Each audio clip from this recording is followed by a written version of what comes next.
Hello friends, कैसे हो आप लोग। उम्मीद करता हूँ कि आप लोग अच्छे होंगे और स्वस्थ होंगे। ठीक है फ्रेंड्स, आज मैं आपको बताने वाला हूँ कि यूपी सुपर टेट का जो सिलेबस होता है और एग्ज़ाम पैटर्न होता है वो कैसा है। तो चलो मैं आपको बताता हूँ। सेशन स्टार्ट करने से पहले अगर आप लोग मेरे चैनल पर नए हैं तो मेरे चैनल को सब्सक्राइब करिए और लाइक करिए। चलिए शुरू करते हैं। देखिए, आप लोगों ने यूपी टेट दे चुके हैं, सी टेट होने वाला है। जो बच्चे क्वालिफाई हो गए होंगे वो सुपर टेट की तैयारी में लग गए होंगे, है ना। तो उनके बारे में बता रहा हूँ। देखिए, अगर आप लोग सुपर टेट देना चाहते हैं तो एलिजिबिलिटी क्या होती है। आपने डीएलएड कोर्स किया और आपको पता है डीएलएड तभी होता है जब आप ग्रेजुएशन कर चुके होते हैं, ठीक है। और साथ में आप यूपी टेट या फिर आप सी टेट क्वालिफाई हो, तभी आप लोग सुपर टेट के लिए एलिजिबल होते हैं। ये तो आप लोगों को पता ही होगा, ठीक। दूसरी बात, एज कितनी होती है। जो शिक्षक भर्ती आती है आपकी सुपर टेट जो होता है, इसी को हम लोग बोलते हैं शिक्षक भर्ती। क्या बोलते हैं? शिक्षक भर्ती, ठीक है। तो इसमें एज कितनी लेती है, इसमें लिया जाता है 21 साल से लेके 40 साल तक है। ये जनरल की है, ठीक है। और इसमें होता क्या है, 150 क्वेश्चन आते हैं और हर क्वेश्चन आपका 1 मार्क्स का होता है। 2.5 घंटे आपको मिलता है, 150 मिनट होता है, ठीक है। चलिए मैं आपको सिलेबस बताता हूँ इसका। देखिए कैसे होता है। देखिए, इसमें आपकी लैंग्वेज आती है, ठीक है। इसमें आपकी लैंग्वेज आती है। लैंग्वेज जो होती है वो आपकी 40 मार्क्स की होती है और इसमें 40 क्वेश्चन पूछे जाते हैं। लैंग्वेज में आपके हिंदी होगी, इंग्लिश होगा और संस्कृत होगा, ठीक है। अब आप लोग पूछेंगे कि ये सब आप पढ़ेंगे कहाँ से, तो मैं ये भी आपको बता देता हूँ। देखिए, आप लोगों को हिंदी जो है ना, हिंदी आप लोग लूसेंट बुक से करेंगे, जो आपकी लूसेंट होती है, ठीक है। लूसेंट से भी कर सकते हैं और आदित्य पब्लिकेशन से भी कर सकते हैं आप लोग। इंग्लिश कहाँ से करेंगे, इंग्लिश आप लूसेंट से कर लीजिएगा या फिर आप लोग रेनन मार्टिन आती है 9-10 की जो होती है यूपी बोर्ड की, उससे भी कर सकते हैं। मतलब संस्कृत आपकी सर्वज्ञ भूषण सर की विजय भव आती है, उससे आप करेंगे, ठीक है। मैं आपको ये भी बता रहा हूँ कि सब्जेक्ट क्या क्या आता है, कौन कौन कितने नंबर का होता है, और साथ में बुक भी बता रहा हूँ। बड़ा ध्यान से सुनिएगा, आप लोग की काम की चीज़ है, ठीक है। फिर बात करते हैं साइंस का।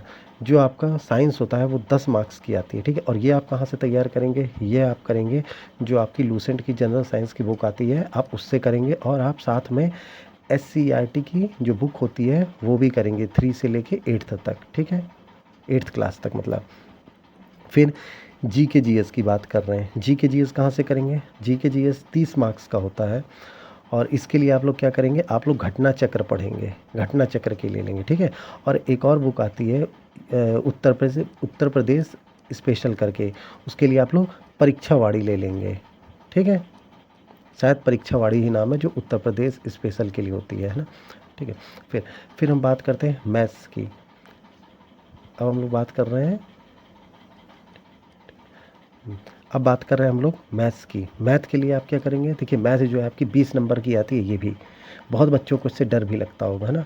तो मैथ जो है वो इसको आप तैयार कैसे करेंगे, तो उसको आप SCERT से तैयार करिएगा। 3 से 8th क्लास का पूरा लगा लीजिएगा, अपना बेसिक आप स्ट्रॉन्ग कर लीजिएगा। उसके बाद आप लोग RS अग्रवाल पे आइएगा, ठीक है। फिर बात करते हैं SST का। देखिए, जो आपकी SST आएगी, पर्यावरण एवं सामाजिक अध्ययन, ये आपके 10 मार्क्स का होता है। इसको आप कहाँ से पढ़ेंगे, इसको आप करिएगा आप SCERT की जो बुक्स होती है 3 से 8, वही SCERT की बुक्स है वो। और साथ में अपनी आप DLED की बुक भी ले लीजिएगा, ठीक है। DLED की जो आपका सेमेस्टर में आप लोग पढ़ते हैं ना, वो वाली बुक, उससे भी आप लोग कर लीजिएगा। दोनों से करिएगा, यहाँ से बेस बनाइएगा, फिर यहाँ से ये करिएगा, ठीक है। फिर है आपका शिक्षण कौशल और जीवन कौशल एवं प्रबंधन। ये दोनों आपके 10-10 मार्क्स के आते हैं। इसके लिए आपको ज़्यादा मेहनत नहीं करनी है। इसके लिए आपने जो DLED में जो तैयार किया ना, जो आपका आता है सेमेस्टर 1 और सेमेस्टर 2 में जो होता है, बस वही सेमेस्टर 1 और सेमेस्टर 2 में इस सब्जेक्ट से रिलेटेड जो बुक है वो उतना बस पढ़ लीजिए, आपका काम बन जाएगा। और देख लीजिए, अब बाल मनोविज्ञान की बात करें, ये 10 नंबर की आती है। ये भी बहुत इंपॉर्टेंट है। इसको आप कैसे तैयार करेंगे, इसको भी आप DLED की जो बुक है उसमें से आप देख लीजिएगा, बाल मनोविज्ञान किस सेमेस्टर में, उस वाली बुक से आप तैयार कर लीजिएगा, ठीक है। आप लोग ज़्यादा बुक मत खरीदिएगा, परेशान मत होइएगा, जितना बता रहा हूँ उतना कर लीजिए, आप लोगों को सिलेक्शन हो जाएगा। फिर अगला है आपका तार्किक ज्ञान, ये रीजनिंग। इसके लिए आप क्या करेंगे, ये 5 मार्क्स की आती है। इसके लिए आप लोग अरिहंत की बुक आती है, उससे आप प्रैक्टिस करिए। या तो अरिहंत से कर लीजिएगा रीजनिंग की, या फिर आप लोग यूट्यूब से प्रैक्टिस कर सकते हैं, ठीक है। साथ में आप लोग यूट्यूब भी यूज़ कर सकते हैं आप लोग।